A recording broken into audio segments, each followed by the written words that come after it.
किन्नर चुड़ैल। गोरखपुर नाम का एक गांव हुआ करता था।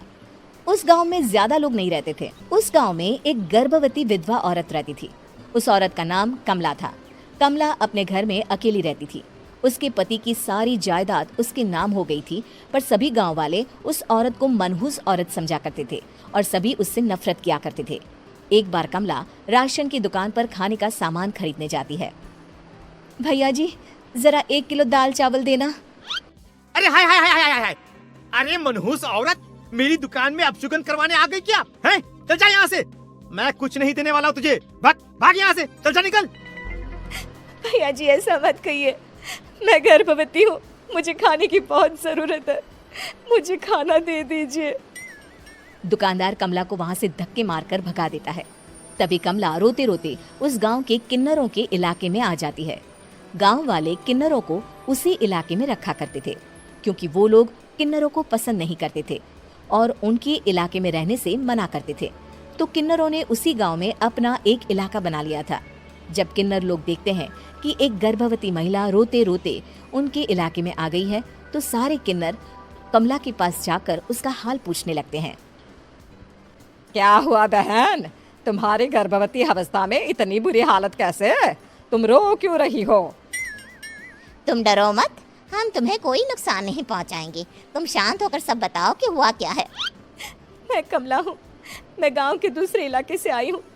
2 महीने पहले ही मेरे पति की मौत हुई है।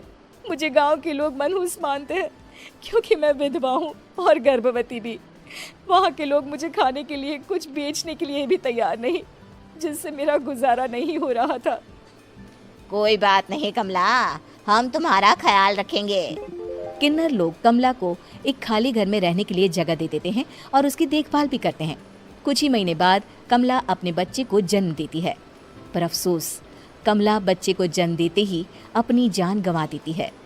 जब सब किन्नर बच्चे को देखते हैं तो बहुत खुश हो जाते हैं, क्योंकि वो बच्चा भी किन्नर ही था। कमला ने एक किन्नर बच्चे को जन्म दिया था। अब इस बच्चे की देखभाल कौन करेगा? हम तो इस बच्चे को गांव के दूसरे इलाके में भी नहीं भेज सकते। और तो क्या हुआ, इस बच्चे की माँ नहीं रही तो हम इसे पालेंगे। अब ये हमारे इलाके में रहेगा, हमारे साथ रहेगा। फिर वो किन्नर उस किन्नर बच्चे को गोद ले लेते हैं, उसका नामकरण कराते हैं। उस किन्नर बच्चे का नाम शक्ति रखा जाता है। देखते ही देखते शक्ति बड़ी होने लगती है। उसके रंग रूप बहुत सुंदर थे। वो बहुत सुंदर किन्नर दिखती है। एक दिन शक्ति एक किन्नर से पूछती है, माँ जी सुनिए ना, ये गांव के दूसरे इलाके में भी तो लोग रहते हैं, तो हम वहाँ क्यों नहीं जाते? हम उनसे अलग क्यों रहते हैं? शक्ति, क्योंकि वो लोग हमारे जैसे नहीं, वो लोग हमें पसंद नहीं करते, इसीलिए हम उनसे अलग रहते हैं। क्यों? वो हमें क्यों पसंद नहीं करते? मुझे एक बार उस इलाके में जाना है, मैं एक बार वहाँ जाकर घूम कर आऊँ। शक्ति, खबरदार, जो तू उस इलाके में कभी भी गई तो अपनी जान नहीं गंवाना चाहती तो उस इलाके में कभी कदम भी नहीं रखेगी, समझी? इतना कहकर वो किन्नर वहाँ से चली जाती है। शक्ति उस किन्नर की बात सुनकर बहुत रोती है। माँ जी ऐसा कैसे कह सकती है? उन्होंने इतनी सी बात के लिए मुझे इतना डांटा। अब तो मैं उस इलाके में जरूर जाऊंगी। फिर एक दिन शक्ति गांव के दूसरे इलाके में चुपके से जाती है। ये लोग तो हमारे जैसे ही इंसान हैं, तो ये हमसे नफरत क्यों करते हैं? जब शक्ति उस इलाके में पहुंचती है तो गांव के सारे आदमी उसके रूप से मोहित हो जाते हैं। वो लोग ये अंदाजा नहीं लगा पाते कि वो किन्नर है।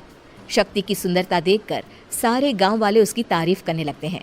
तभी गांव का चक्कर लगाने गांव के जमींदार का बेटा हर्ष वहां पहुंचता है। हर्ष भी दिखने में बहुत सुंदर होता है।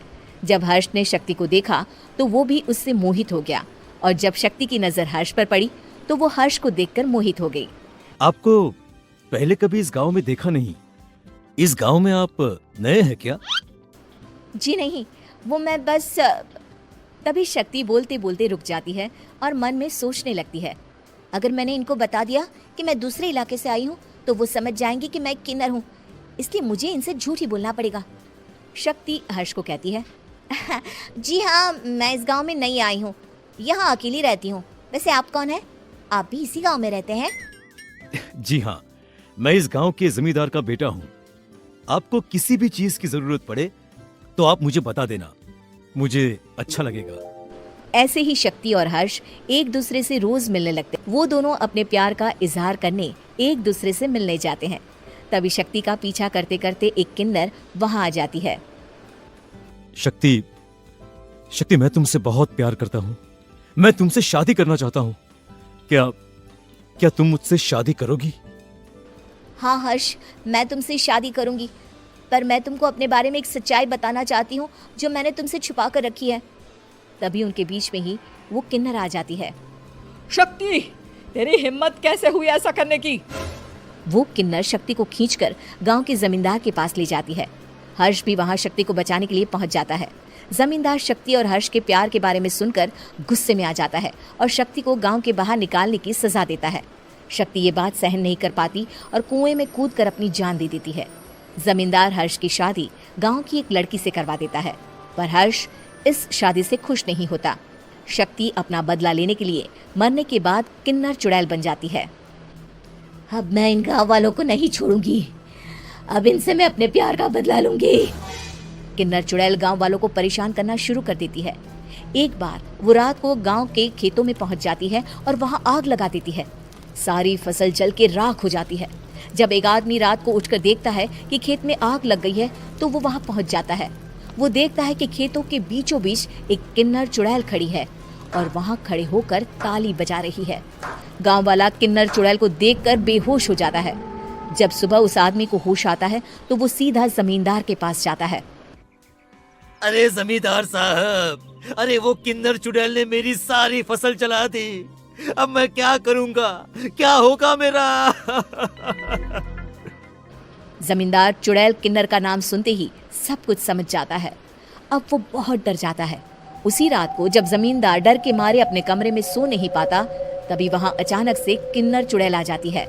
किन्नर चुड़ैल जोर जोर से जमींदार के आगे खड़ी होकर हंसने लगती है और ताली बजाने लगती है। जमींदार उस डरावनी किन्नर चुड़ैल को देखकर बहुत डर जाता है।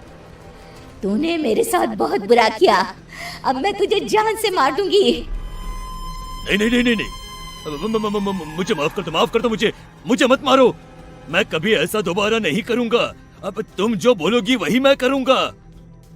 ठीक है, मैं चाहती हूँ कि किन्नर इलाका गांव के इलाके से जुड़े और गांव का कोई भी आदमी किन्नर समाज से द्वेष ना करे, उससे नफरत ना करे, नहीं तो मैं सारे गांव को मार दूंगी। और तुम गांव में एक नया कानून बनाओ कि अगर किसी ने भी किन्नर समाज को हानि पहुंचाने की कोशिश भी करी या इनसे भेदभाव करने की भी कोशिश करी तो उनको कड़ी से कड़ी सजा मिलेगी। हाँ हाँ हाँ हाँ, मैं ऐसा ही करूंगा। तुम जो बोलोगी वो मैं करूंगा, पर मुझे जाने दो प्लीज। तब वो किन्नर चुड़ैल वहां से चली जाती है। गांव का जमींदार किन्नर चुड़ैल का कहा मानते हुए दोनों इलाकों को एक कर देता है और नया कानून भी लागू कर देता है। तब से वहां किन्नर समाज और बाकी गांव वाले शांतिपूर्वक रहने लगते हैं।